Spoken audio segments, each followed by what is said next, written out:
On April 21, 1926, a baby girl was born in a London townhouse, not a palace, and absolutely no one expected her to become queen.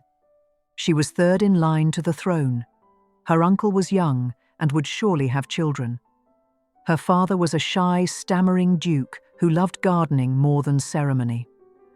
This little girl, nicknamed Lilibet, seemed destined for a quiet life on the edges of royalty. But 18 years later, everything had changed. By her 18th birthday in 1944, that same girl had watched her uncle abandon the throne, seen her father collapse under its weight, and learned that duty meant sacrificing every dream she'd ever had. The jewels she received during those years weren't just gifts. They were witnesses to a childhood ending far too soon, each pearl, each diamond, each carefully chosen piece marking another moment when innocence gave way to duty. Today, I'm going to show you how Princess Elizabeth's first 18 years transformed an ordinary royal child into the woman who would reign for 70 years.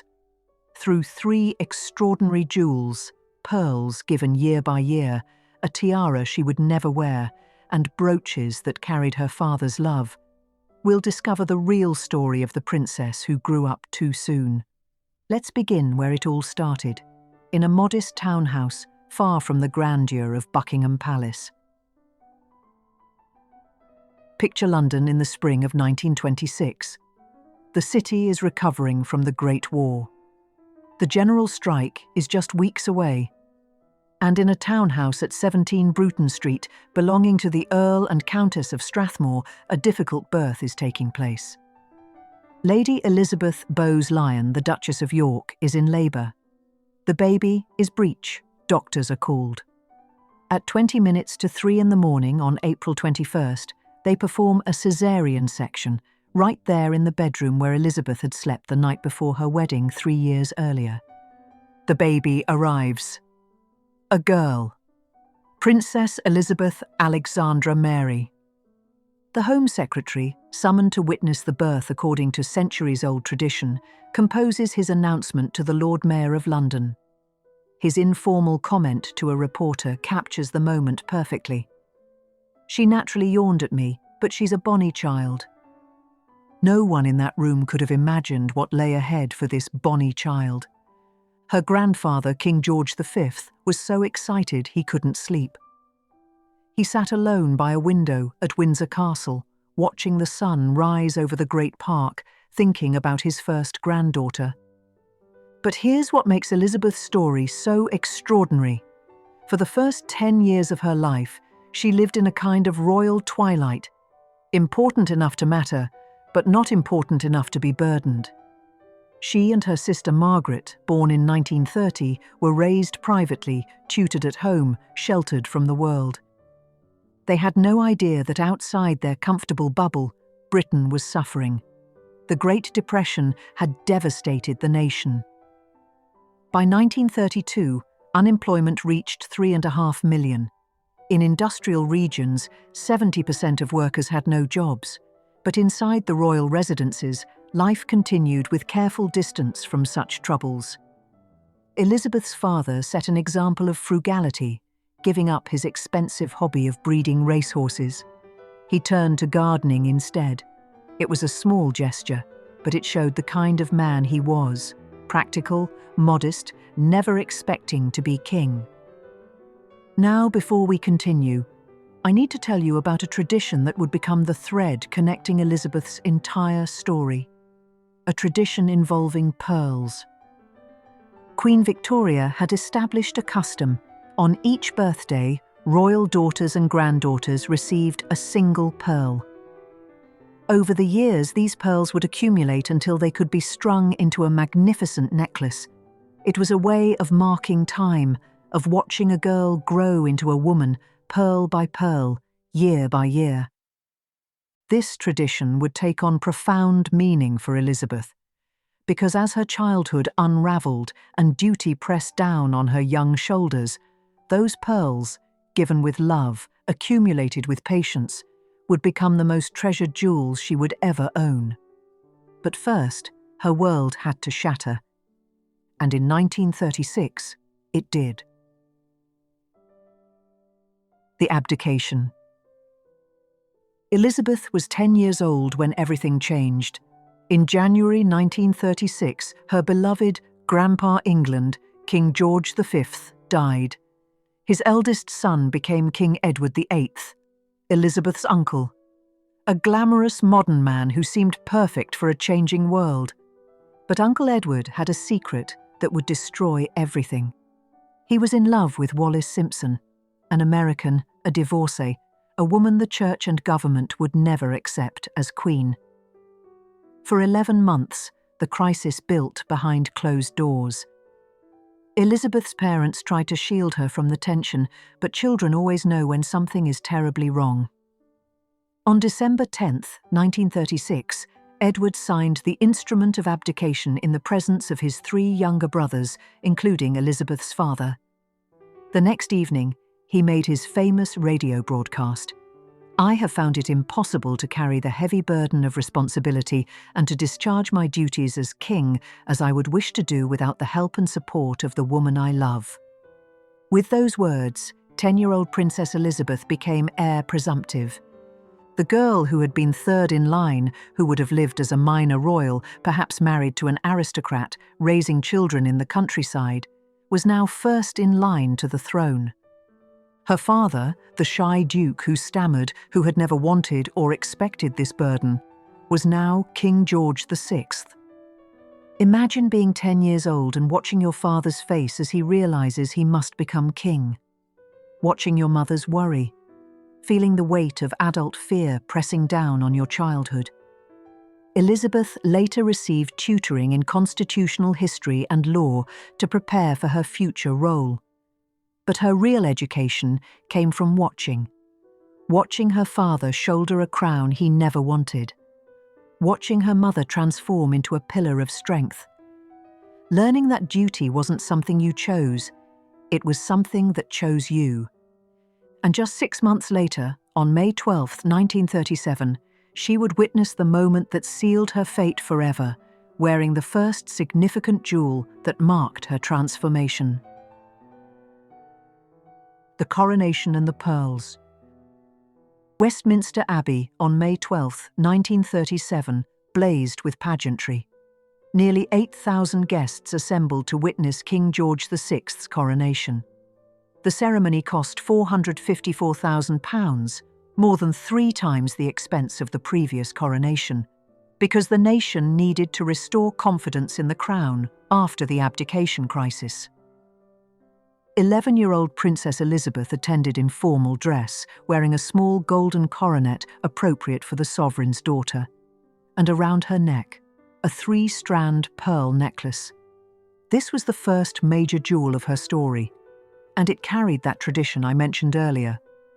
Her grandfather, King George V, had given her this 3-strand pearl necklace during his Silver Jubilee celebrations in 1935, when she was 9 years old. But her father continued the tradition with his own twist. He gave her 2 pearls on each birthday instead of 1.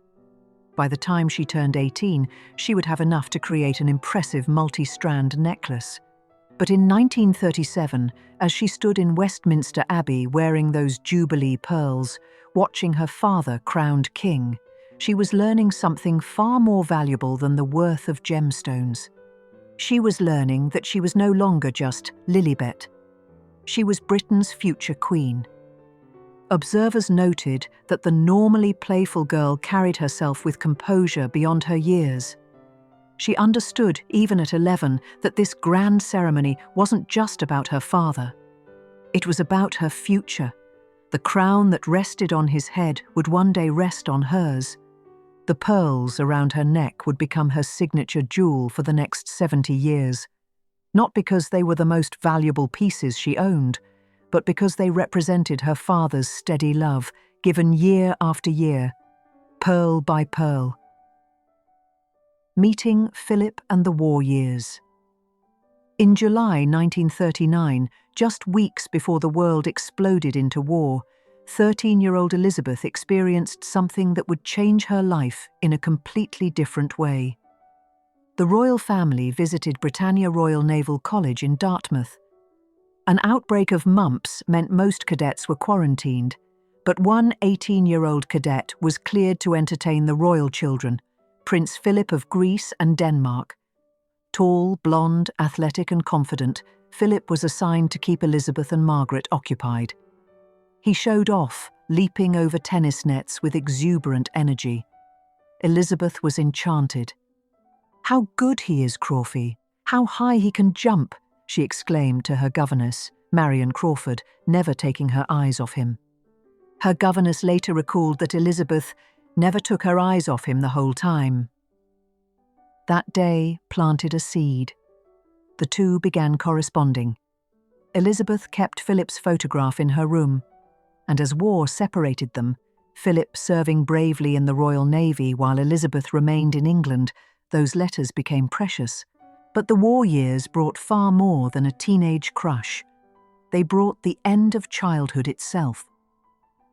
On September 3rd, 1939, Britain declared war on Germany. Elizabeth was 13. Officials suggested evacuating the princesses to Canada for safety, but their mother refused with words that would become famous. "The children won't go without me. I won't leave without the king, and the king will never leave." Instead, Elizabeth and Margaret were moved to Windsor Castle, where they would spend most of the next 5 years. They slept in the castle dungeons during air raids. They practiced with gas masks. They tended vegetable plots as part of the Dig for Victory campaign. The Queen Mother insisted Windsor Castle follow the same rationing and fuel cuts as every other British household. The princesses bundled up in sweaters when the castle was cold. They made their own beds. They sewed. They did without. These weren't symbolic gestures. This was real deprivation, real fear, real solidarity with a suffering nation. But Elizabeth found ways to contribute beyond endurance. In October 1940, at just 14 years old, she made her first public speech on BBC Radio's Children's Hour programme. Thousands of British children had been evacuated overseas, torn from their families for safety. Elizabeth spoke directly to them. "My sister Margaret Rose and I feel so much for you, as we know from experience what it means to be away from those we love most of all." Her voice was calm, compassionate, remarkably mature. She wasn't reading empty platitudes. She genuinely understood separation and fear. By 1942, on her 16th birthday, Elizabeth took another step into public duty. She was appointed Honorary Colonel of the Grenadier Guards, the first woman ever to hold that position. On April 21st, dressed in military-style uniform and wearing the gleaming Grenadier Guards badge, she inspected the regiment at Windsor Castle. The image was striking: a teenage girl in uniform, saluting soldiers, carrying herself with precision and pride. But Elizabeth wanted more. She wanted to serve actively, like other young women her age. "I ought to do as other girls do," she told her parents with evident frustration. Finally, in February 1945, her father relented. Princess Elizabeth enlisted in the Auxiliary Territorial Service as Second Subaltern Elizabeth Windsor, starting at the lowest rank of trainee. She trained as a truck driver and mechanic. She wore greasy coveralls. She learned to fix engines, change tires, read maps. She worked 8 hours a day alongside other recruits, though she returned to Windsor Castle each night. The press dubbed her Princess Auto Mechanic. Photographs showed her leaning over engines, tools in hand, barely recognizable in her work clothes. By April 1945, she had passed her tests and was promoted to junior commander, the equivalent of captain. On May 8, 1945, Victory in Europe Day, Princess Elizabeth stood on the balcony of Buckingham Palace in her ATS uniform as ecstatic crowds cheered below. But that evening, she did something extraordinary. She slipped into the crowds with Margaret and friends, linking arms, joining a conga line through the Ritz Hotel, celebrating anonymously as just another grateful Briton. Years later, she would call it one of the most memorable evenings of my life. The 18th birthday gifts. On April 21, 1944, Princess Elizabeth turned 18. Britain was still at war. Grand celebrations were impossible, but her parents wanted to mark this milestone with gifts that acknowledged who she was becoming. From her mother came the Cartier Halo tiara, a delicate creation of 16 diamond scrolls featuring 739 brilliant cut diamonds and 149 baguettes set in platinum. It had been commissioned in 1936 before the Abdication crisis, when Elizabeth's parents were still Duke and Duchess of York. The tiara was elegant, youthful, perfect for a young princess. But here's what's remarkable. Elizabeth never wore it publicly. Not once during her father's lifetime. Not once during her 70-year reign. Perhaps it reminded her too much of the girl she used to be. Whatever the reason, she eventually loaned it to her sister Margaret, who wore it to Elizabeth's coronation in 1953. Later, Princess Anne wore it. And in 2011, the world finally saw it shine when Catherine Middleton chose it for her wedding to Prince William. The tiara Elizabeth received at 18 would wait 67 years for its perfect moment on someone else's head. From her father came the third jewel of our story, a pair of aquamarine and diamond double-clip brooches crafted by Boucheron. These weren't new.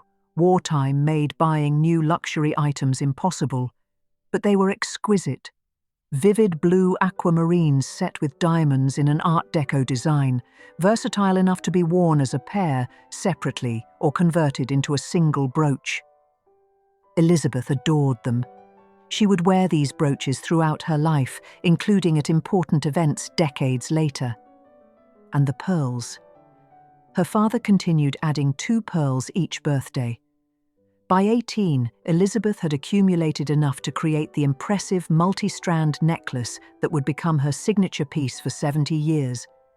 But the most important gift she received on her 18th birthday wasn't something she could wear.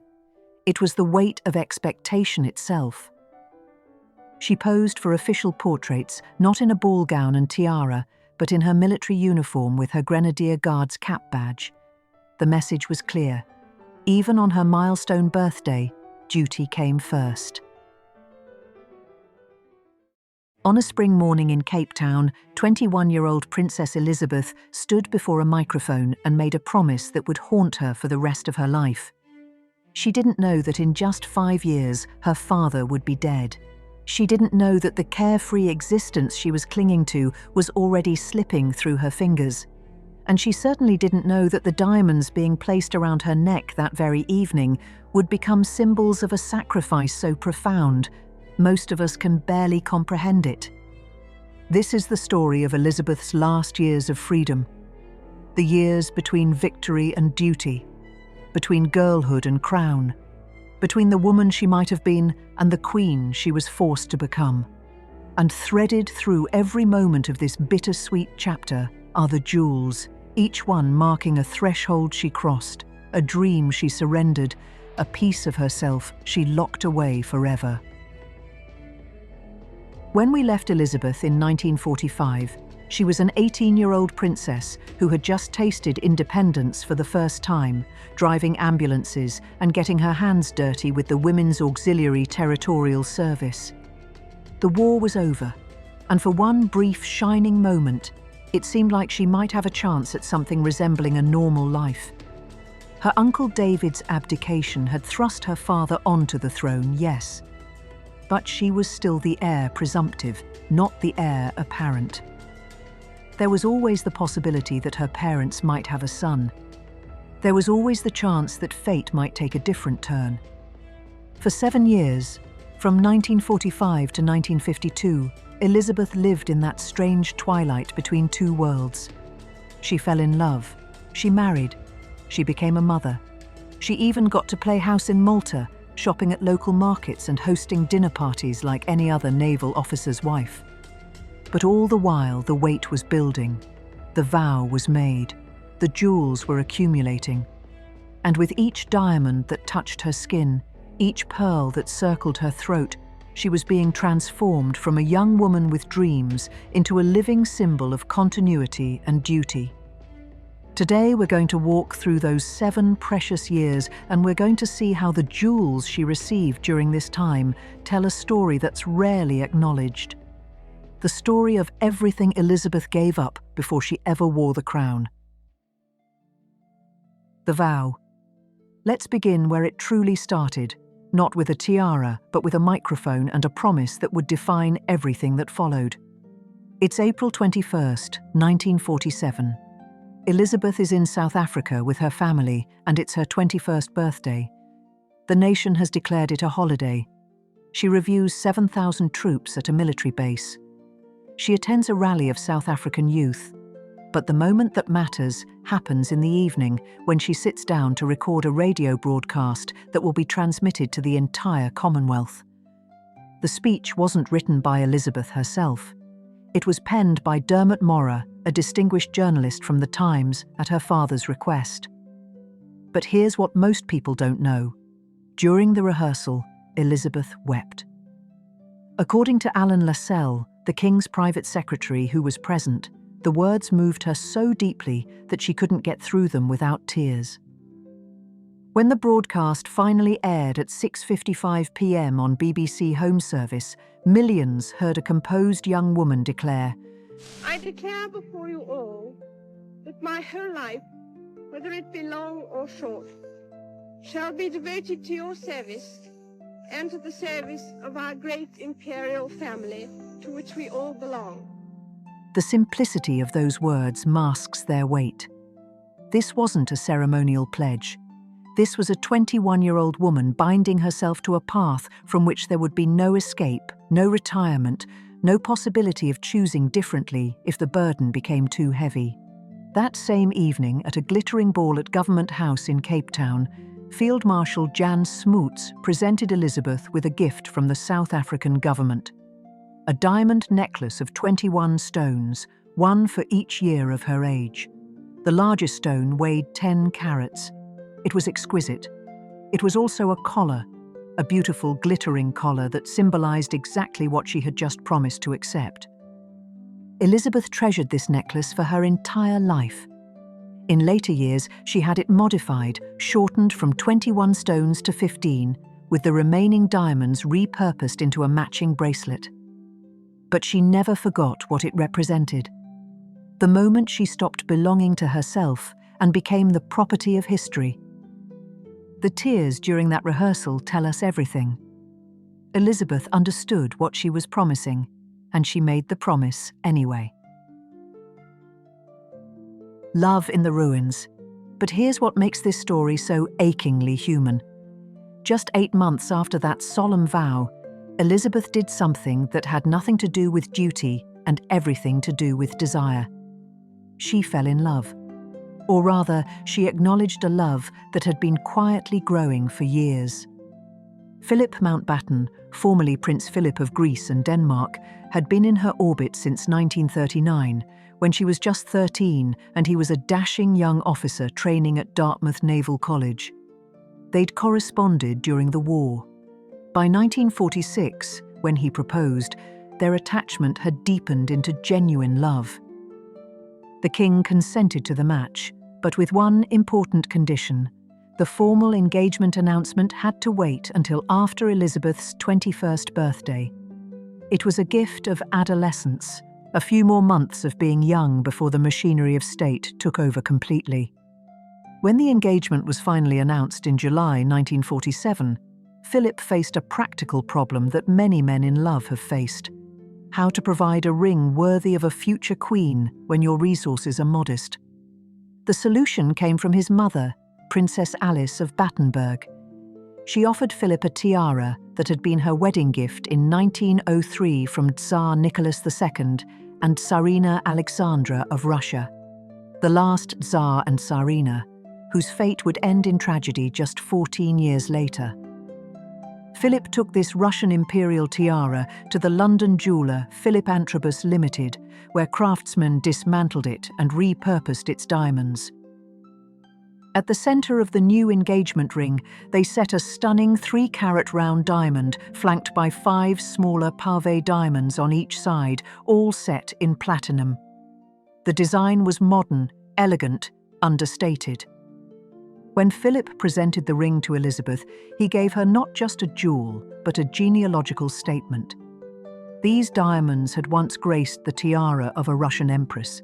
They had survived revolution, exile, war, and the fall of dynasties.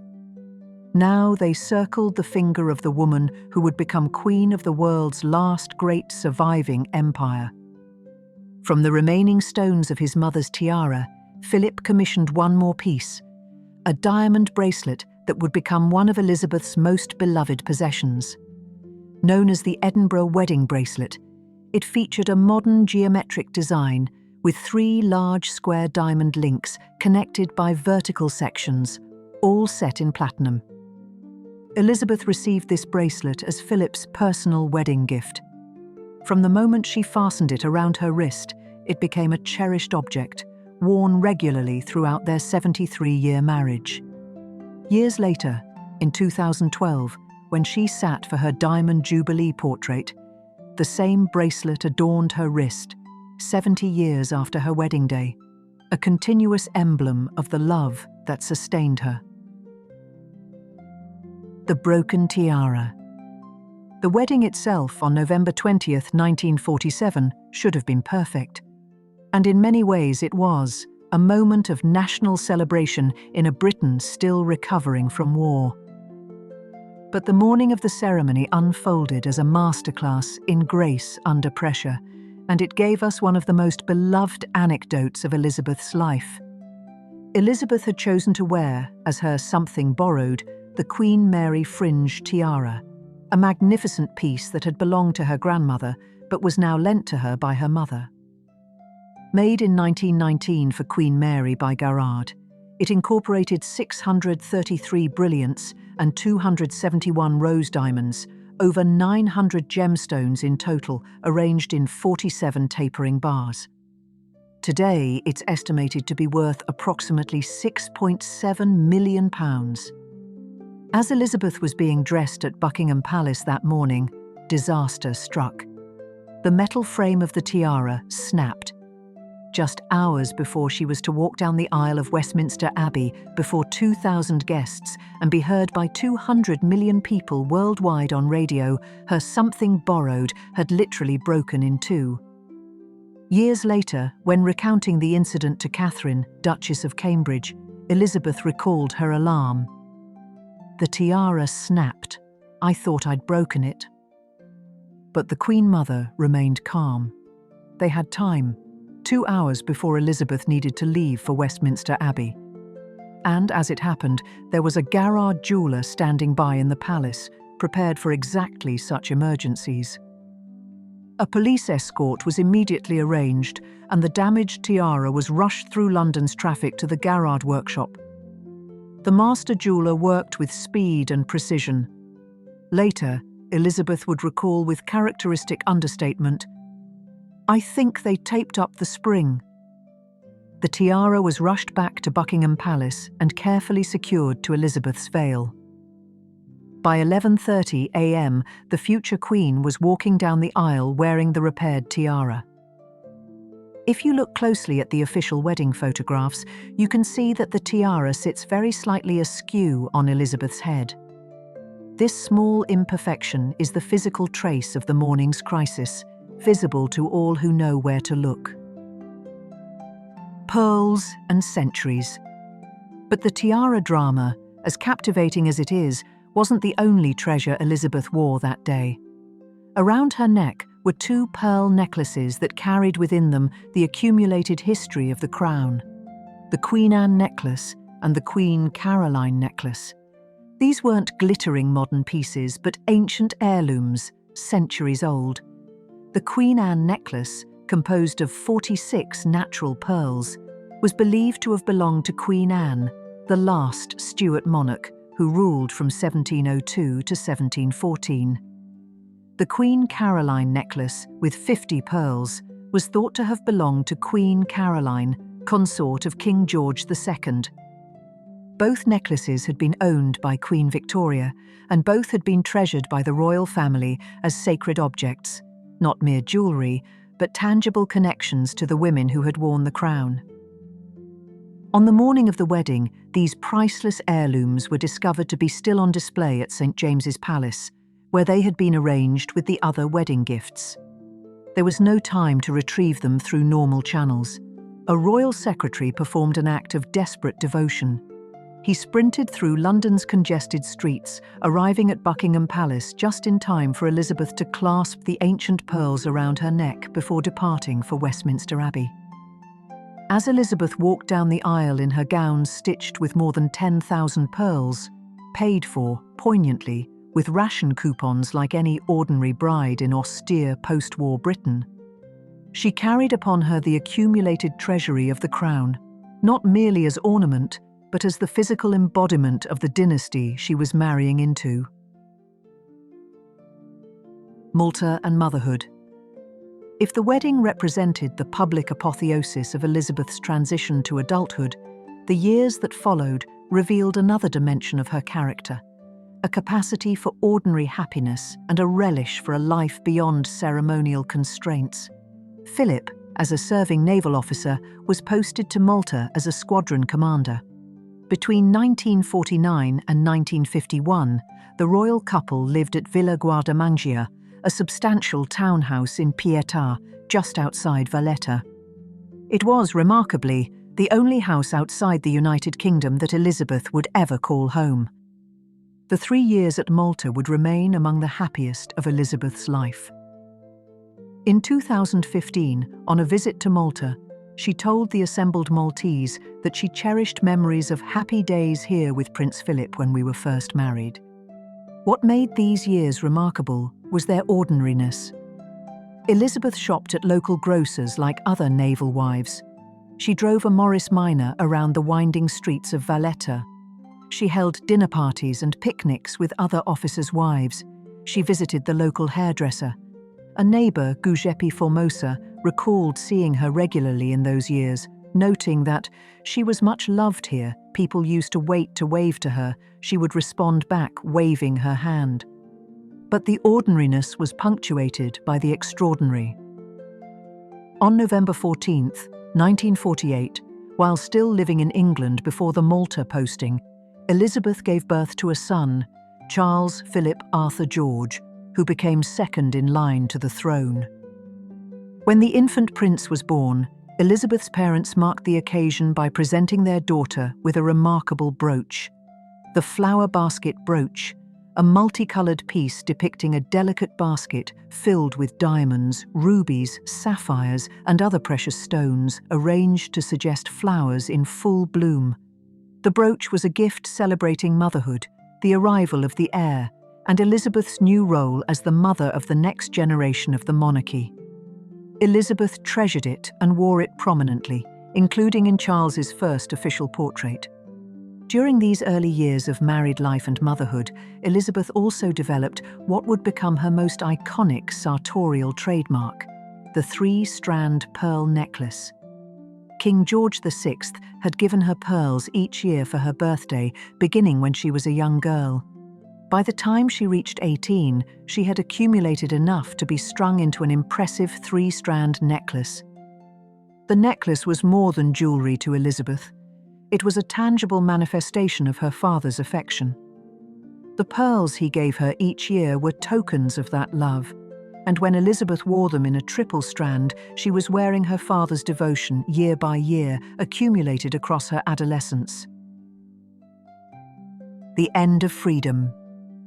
The ordered life that Elizabeth and Philip had constructed, the happy years in Malta, the growing family, the balance between duty and domesticity, came to an abrupt end on the morning of February 6, 1952. King George VI died unexpectedly in his sleep at Sandringham House in Norfolk.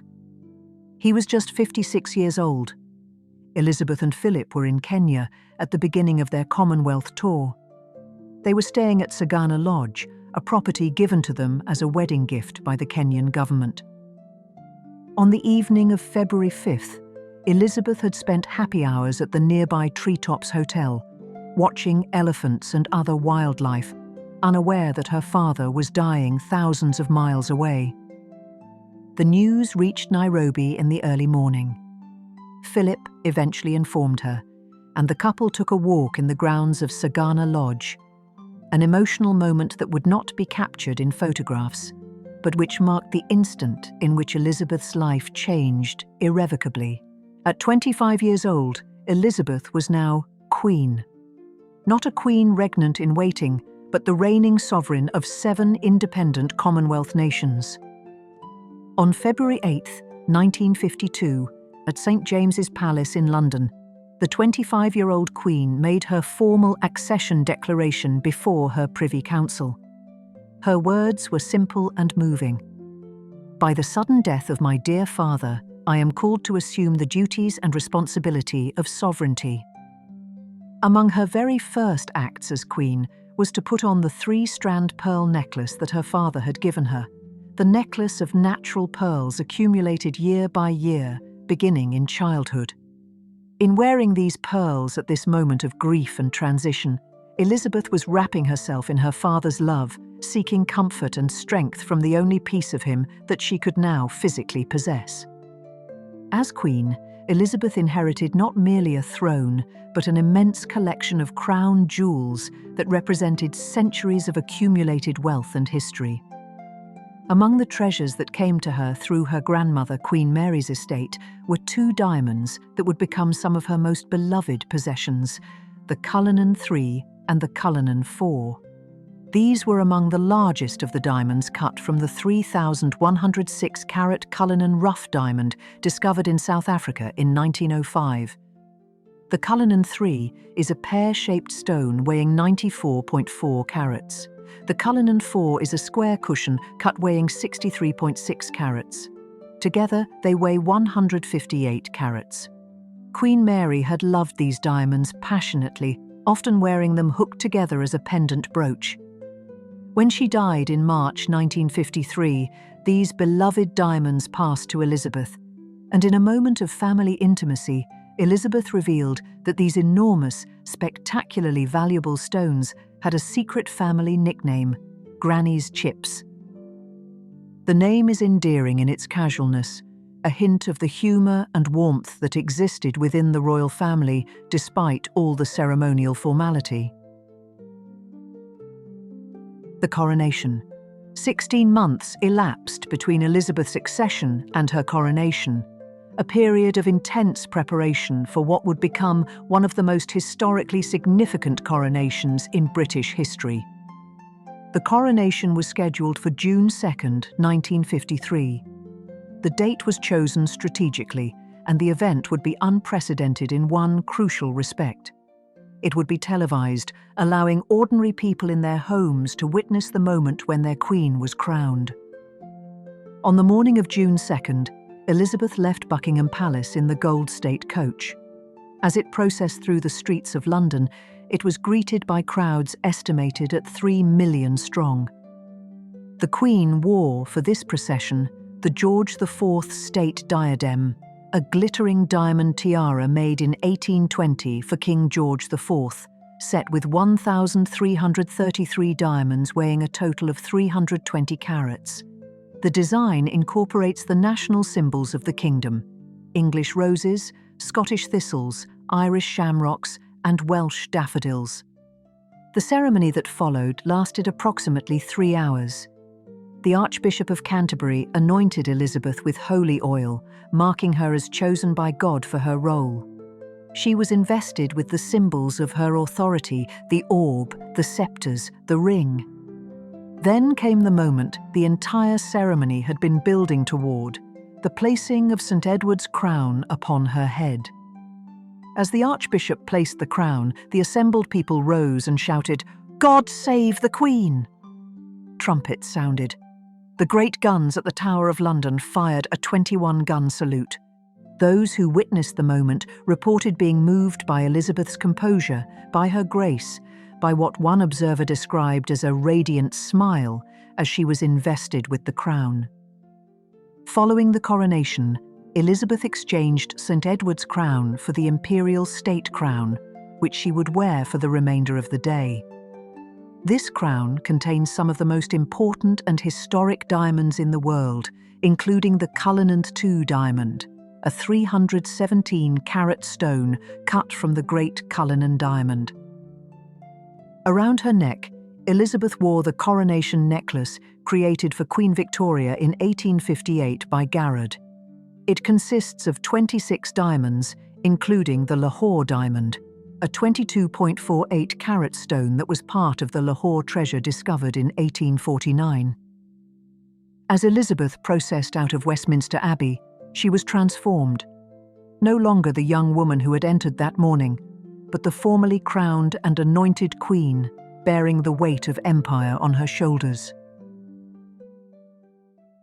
She stood in Amsterdam, a young queen barely into her 30s, and did something no monarch had ever done before.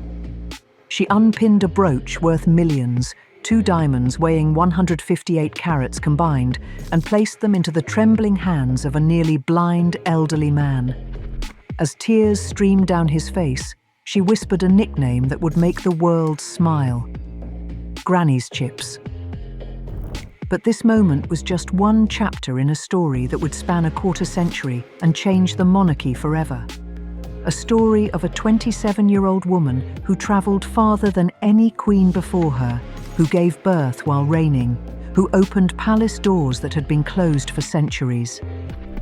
A woman who understood that every jewel she wore, every tiara she commissioned, every pearl she clasped around her neck was sending a message to a watching world.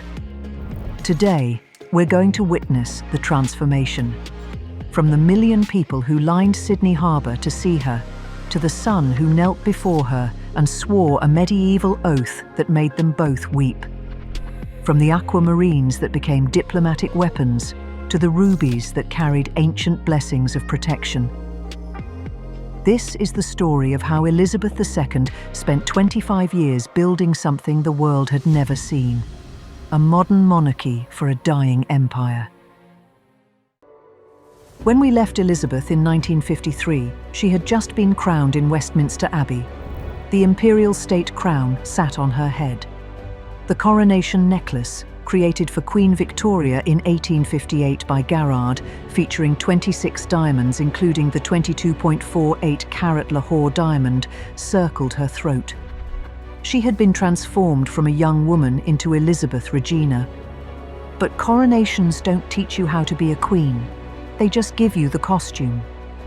Elizabeth was 27 years old, mother to 2 small children, married to a man who had just sacrificed his naval career for her throne. The British Empire was crumbling. India had already gained independence, and more colonies were demanding freedom every year. The world was watching to see if this young woman could possibly hold together what remained. What happened next defied every expectation. Between 1953 and 1977, the year of her Silver Jubilee, Elizabeth didn't just reign. She revolutionized what it meant to be a monarch. She became the first reigning British sovereign to visit Australia and New Zealand. She gave birth to 2 more children while on the throne. She opened the palace doors to television cameras. She commissioned jewels that spoke her own language rather than simply inheriting the past.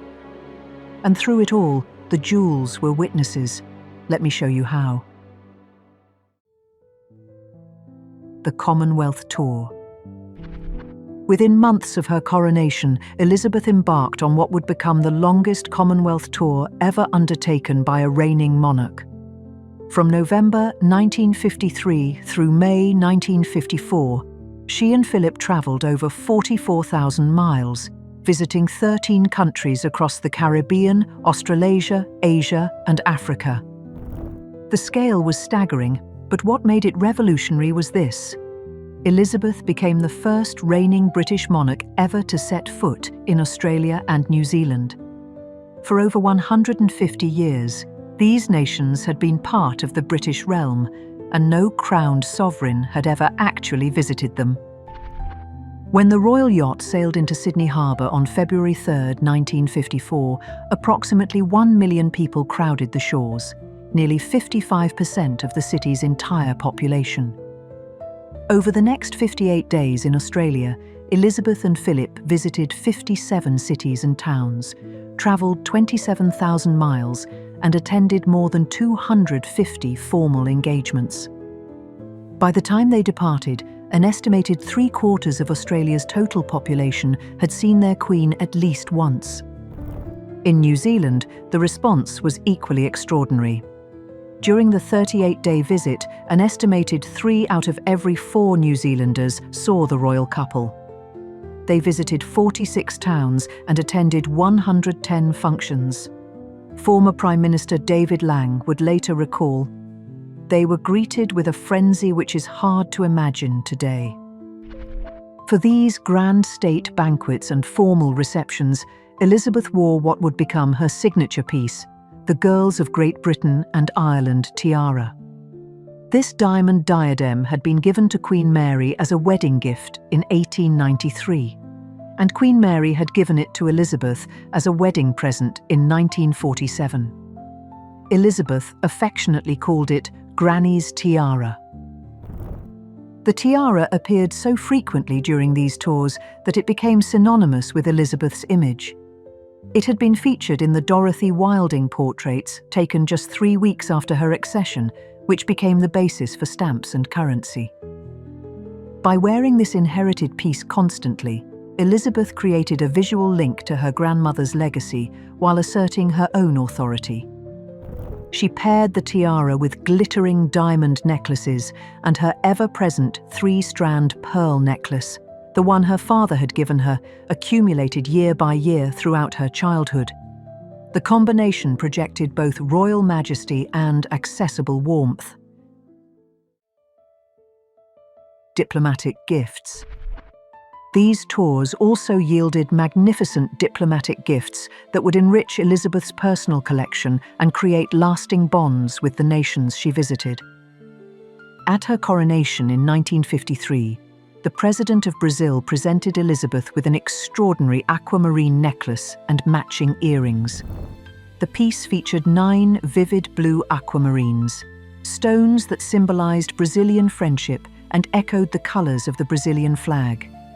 Elizabeth was so enchanted by this gift that by 1957, she commissioned Gerard to craft a matching Brazilian aquamarine tiara. She designed it herself with 3 large aquamarines standing upright in a bandeau pattern, flanked by smaller stones and surrounded by diamonds. But the story didn't end there. In 1958, Brazil added a matching bracelet and brooch to the parure. Then, during Elizabeth's official state visit to Brazil in November 1968, the governor of São Paulo presented her with additional aquamarine and diamond hair ornaments. Elizabeth returned to Garrod in 1971 with another request. She wanted to enhance the tiara further, replacing the central stone with the large rectangular aquamarine that had originally hung from the necklace.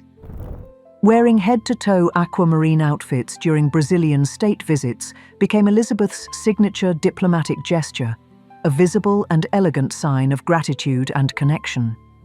This tiara would never be worn by any other member of the royal family, remaining uniquely Elizabeth's creation and gift. Queen Mary's legacy. Upon Queen Mary's death in March 1953, just months after Elizabeth's accession, the young queen inherited a trove of historic jewels that dramatically expanded her collection. The most spectacular inheritance was a pair of diamonds that would become some of her most beloved possessions, the Cullinan III and the Cullinan IV. The Cullinan III is a pear-shaped stone weighing 94.4 carats. The Cullinan IV is a square cushion cut weighing 63.6 carats. Together, they weigh 158 carats, cut from the 3,106 carat Cullinan rough diamond discovered in South Africa in 1905. Queen Mary had loved these diamonds passionately, often wearing them hooked together as a pendant brooch. She referred to them affectionately as her chips, a term of endearment that acknowledged their origin as pieces of a larger whole. When the stones passed to Elizabeth, she continued this tradition. And in 1958, during a state visit to the Netherlands, something remarkable happened. Elizabeth visited the Asscher Company in Amsterdam to pay homage to the firm that had cut the Cullinan diamond decades earlier. Joseph Asscher, the original cutter, had died long before, but his younger brother, Louis Asscher, now elderly and nearly blind, was present. In a gesture of extraordinary grace, Elizabeth unpinned the brooch from her dress and placed it in Louis's trembling hands, allowing him to feel the stones his brother had cut. It was during this moment of intimate connection that the Queen was heard referring to the diamonds as Granny's chips, an affectionate nickname that would endure throughout her reign. Elizabeth also inherited from Queen Mary the Vladimir tiara, an extraordinary piece with its own dramatic history.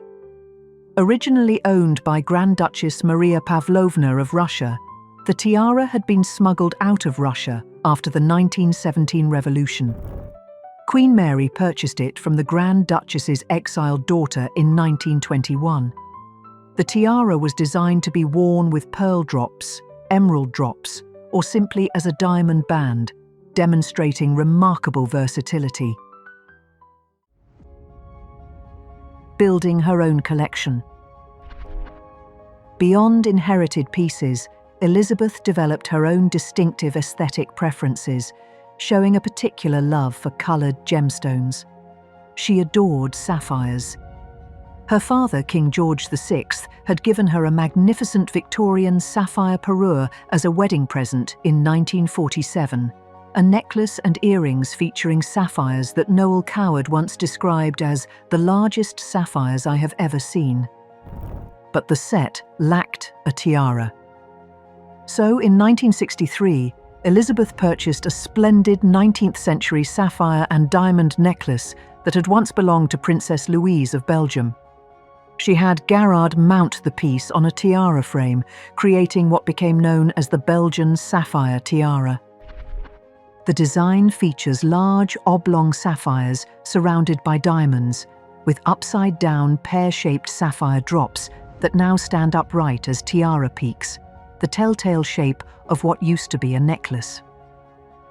Elizabeth wore the full sapphire parure frequently throughout the 1960s and beyond, including for a state dinner in Ottawa in 1967 and for a portrait marking her 20th year on the throne in 1969. Motherhood while reigning. Amid these extraordinary royal duties, Elizabeth's family continued to expand in ways that created an emotionally complex intersection of maternal devotion and sovereign responsibility. On February 19, 1960, Elizabeth gave birth to Prince Andrew. This achievement held profound historical significance. Andrew was the first child born to a reigning British monarch since 1857, when Queen Victoria gave birth to her youngest child, Princess Beatrice. Elizabeth thus became the first reigning British monarch since Victoria to have children born while on the throne. 4 years later, on March 10, 1964, she gave birth to Prince Edward, further cementing this remarkable achievement. The photographs from this era tell a poignant story of a sovereign learning to balance two seemingly incompatible roles. Images show Elizabeth beaming as she holds her new babies, often wearing carefully chosen pieces of sentimental jewellery. One piece appeared frequently during these maternal moments: the Prince Albert sapphire brooch. This magnificent heirloom featured an approximately 20 to 30 carat sapphire, surrounded by 12 diamonds. It had originally been gifted by Prince Albert to Queen Victoria the day before their wedding in 1840. By wearing this brooch in photographs with her children, Elizabeth created a visible gesture of continuity, linking Victoria's devotion to her children with Elizabeth's own maternal bond across 4 generations of queens. The Royal Family Documentary. In a groundbreaking departure from royal tradition, Elizabeth permitted an unprecedented television documentary to film her informal home life in 1968 to 1969. The documentary, titled Royal Family, was commissioned to celebrate Prince Charles's investiture as Prince of Wales.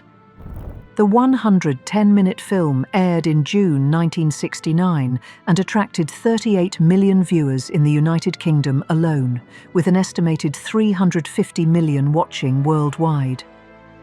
For the first time in British history, the public saw the reigning Queen in casual, unscripted moments, playing with her children, cooking, laughing at dinner. In these scenes, Elizabeth wore her simple three-strand pearl necklace, the one her father had given her, rather than formal regalia. The film was intended to humanize the monarchy at a moment when the institution was widely perceived as archaic. The strategy succeeded, but critics, including naturalist David Attenborough, felt the documentary had compromised the essential mystery of royalty. Elizabeth herself would later restrict public access to the film, locking it in the royal archives, a decision suggesting she agreed that some distance between the crown and the people was necessary. Charles's investiture. The formal investiture of Prince Charles as Prince of Wales on July 1, 1969, at Caernarfon Castle, represented the most emotionally charged public moment of this period. At age 20, Charles knelt before his mother in the ancient Welsh fortress to swear his oath of allegiance. The ceremony was watched by 500 million people worldwide on television, with 4,000 guests present in the castle and 19 million viewers in the United Kingdom alone. Elizabeth presented her son with the symbols of his new rank: a sword, coronet, ring, gold rod, and kingly mantle, the same ceremonial objects that had marked Edward VIII's investiture in 1911. The emotional climax came when Charles placed his hands between his mother's and swore, "I, Charles, Prince of Wales, do become your liege man of life and limb, and of earthly worship and faith and truth. I will bear unto thee to live and die against all manner of folks." Charles later recalled, "For me, by far the most moving and meaningful moment came when I put my hands between Mummy's and swore to be her liege man of life and limb, such magnificent medieval appropriate words." Both mother and son fought back tears as the Welsh sunshine illuminated the castle and created a visual continuity between the sovereign and her heir. The Burmese ruby tiara. In 1973, Elizabeth commissioned what would become one of her most personally meaningful pieces, the Burmese ruby tiara. The inspiration came from two wedding gifts she had received in 1947.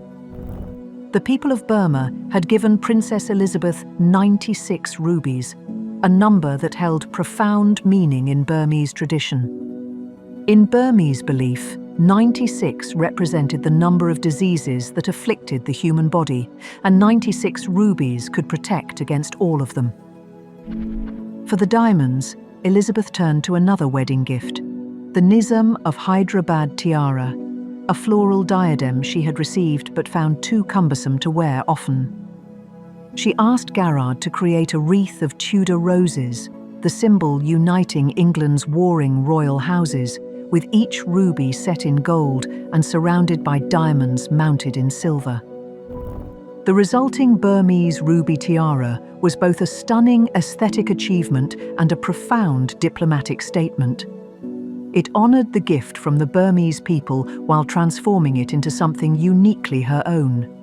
And it carried that protective symbolism, 96 talismans against misfortune, encircling her head like sparkling armor.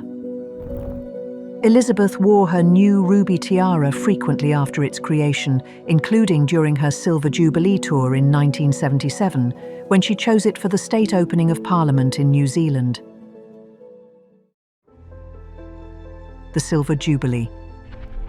By 1977, the 25th anniversary of Elizabeth's accession, The shy young woman who had inherited the throne in mourning had transformed into a confident, seasoned stateswoman. The Silver Jubilee celebrations that year were unprecedented in scale and emotion, representing a national and international affirmation of the monarchy's continuing relevance.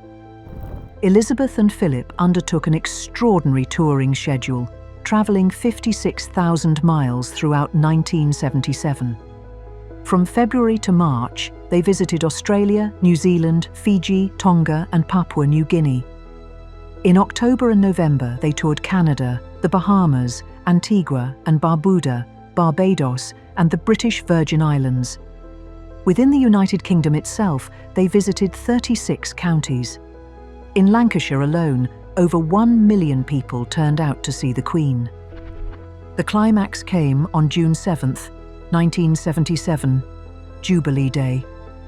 Elizabeth and Philip, riding in the Gold State coach, processed to St. Paul's Cathedral for a service of thanksgiving. More than 1 million people lined the route, many having camped overnight. An estimated 500 million people watched the ceremony on television worldwide. Elizabeth appeared in a vibrant, bright pink outfit, a colour choice that conveyed both the optimism of the moment and her continued vitality. The emotional resonance of the Jubilee was palpable.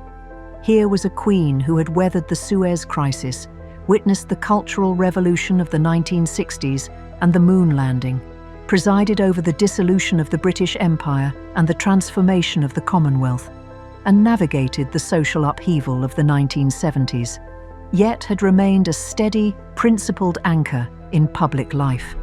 The most poignant image from the Silver Jubilee came on June 7th, when Elizabeth appeared on the Buckingham Palace balcony, surrounded by her family. Prince Charles stood beside her, now 28 years old. Princess Anne was there with her young family. Princes Andrew and Edward, now teenagers, flanked their mother. Sunlight glinted off Elizabeth's diamonds and 3-strand pearls as the crowds below chanted, "God save the Queen." Elizabeth took an institution designed for empire and transformed it into something that could survive in a democratic age.